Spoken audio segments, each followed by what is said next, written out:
नमस्कार। मैं doctor Annu Mathur, associate professor Indian music, SMM government girls college Bhilwara. आज के वीडियो में, ऑनलाइन वीडियो में आप सभी का स्वागत है। आज का जो टॉपिक लिया है वो हमने लिया है घरानों की उपयोगिता एवं महत्व। घरानों की क्या उपयोगिता आज के समय में है, उसके बारे में हम आपको समझाएंगे और उसका क्या महत्व है वर्तमान समय में, इसके बारे में आपको बताया जा रहा है।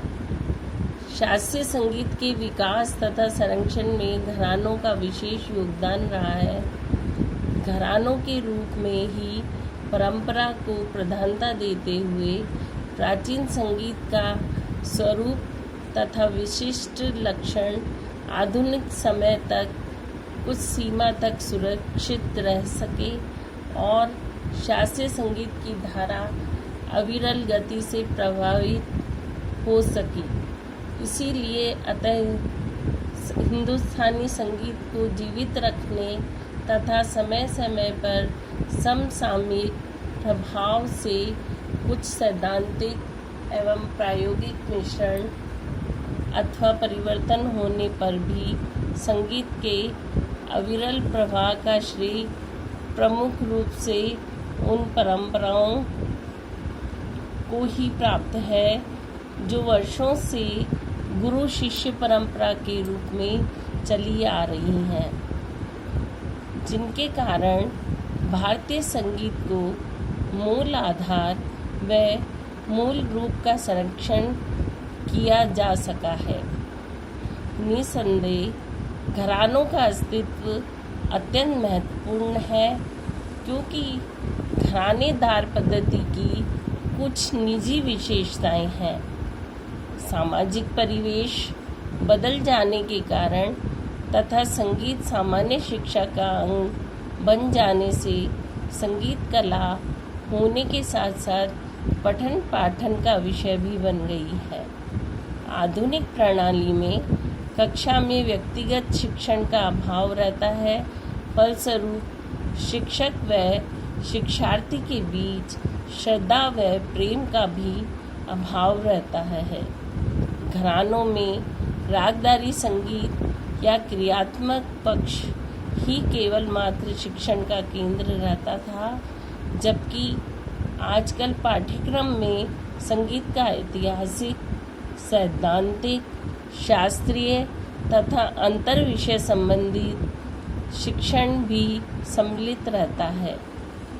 बहुपक्षीय शिक्षण के कारण क्रियात्मक साधना के साथ साथ पठन पाठन भी परीक्षा का अंग होने के साथ समय का विभाजन कहीं न कहीं क्रियात्मक साधना को प्रभावित करता ही है।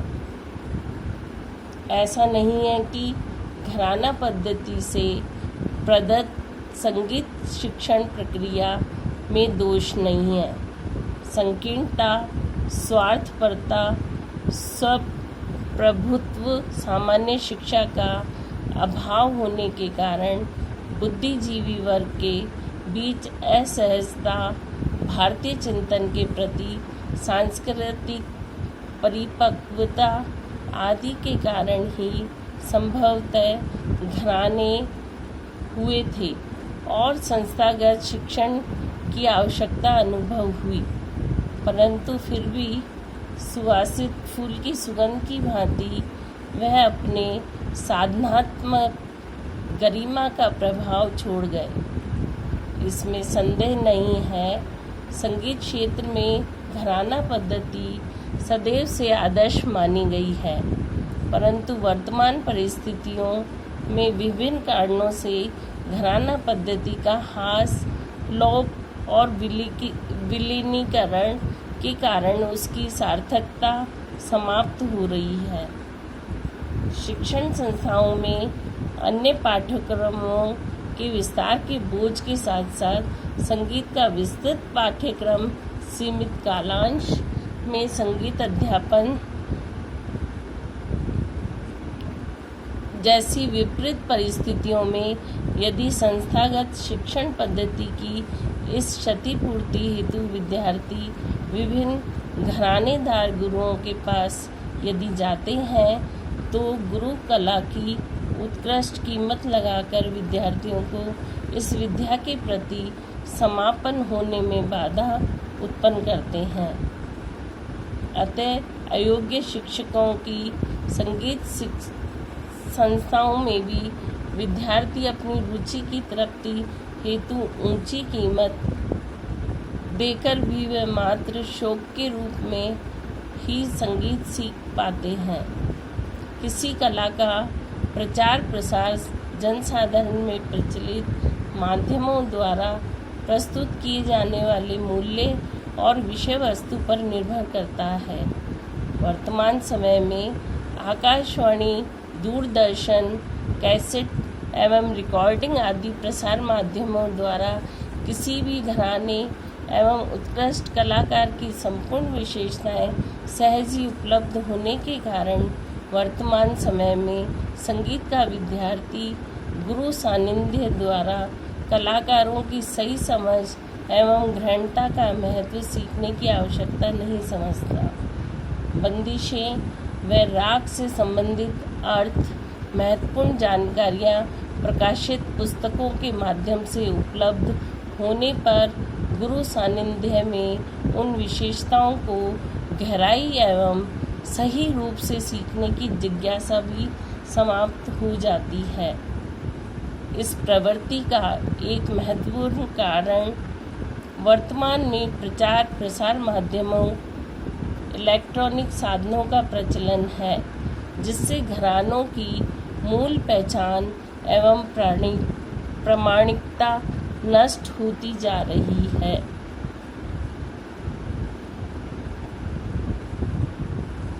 पहले एक घराने के गुरु अन्य घरानों की गायकी व अन्य संगीत अपने शिष्यों को सुनने नहीं देते थे, जबकि वर्तमान में श्रव्य माध्यमों के द्वारा श्रोता उनके प्रभाव से वंचित नहीं रह पाते।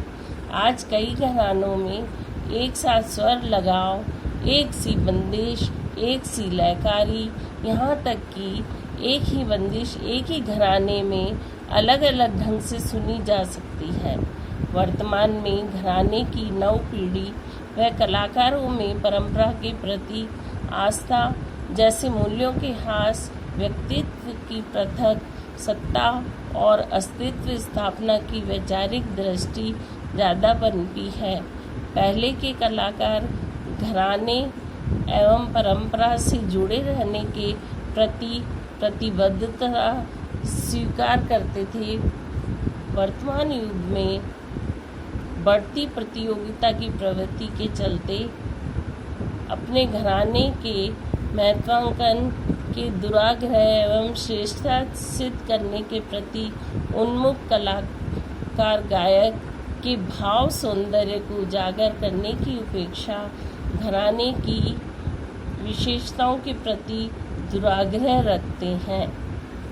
गायक घराने के प्रमुख रागों व बंदिशों को ही सदैव बार बार गाते सुने जाते हैं, अतः नवीनता के अभाव में नीरसता आना स्वाभाविक है। ऐसी परिस्थितियों में कला की प्रासंगिकता आवश्यक है। वर्तमान समय में उपलब्ध घरानेदार संगीतज्ञों की गायकी व उनके संगीतात्मक व्यक्तित्व का पूर्ण ज्ञान प्राप्त करने के लिए यह आवश्यक है कि संस्थागत शिक्षण पद्धति के साथ उनका संबंध जोड़ा जाए। किन्हीं संगीतज्ञों को उपयुक्त पदों पर नियुक्त करके तथा अतिथि प्रवक्ता के रूप में अस्थायी रूप से आमंत्रित करके उनकी प्रतिभा का लाभ उठाते हुए उत्कृष्ट केंद्रों को संस्थागत शिक्षण प्रणाली से किया जाए। संगीत मूल विषय होने के कारण स्नातक स्तर पर रागों, तालों, गैय विद्याओं आदि का क्रियात्मक ज्ञान प्रदान करने के लिए घरानेदार संगीत शिक्षण प्रक्रिया में निहित तत्वों का अंगीकार किया जाना अत्यंत आवश्यक है। स्नातकोत्तर स्तर पर मंच प्रदर्शन किया जाना चाहिए। संगीत शिक्षण प्रणाली से संबंध पाठ्यक्रमों, परीक्षा व शिक्षण प्रक्रिया आदि में पर्याप्त संशोधन किया जाए, जिससे संगीत व संगीतज्ञ को सामाजिक तथा बुद्धिजीवी वर्ग के बीच समान स्तर पर सम्मान प्राप्त होता रहे। यद्यपि आधुनिक परिवेश में प्रचार प्रसार के साधनों के कारण, संपर्क सूत्रों के तथा सामान्य सामाजिक परिवेश में निरंतर होते बदलावों के कारण घरानों की परिधि में बंधा रहना संभव नहीं है, परंतु आधुनिक परिवेश में सामाजिक रूपरेखा को दृष्टिगत रखते हुए घराना परंपरा से प्रेरित शिक्षण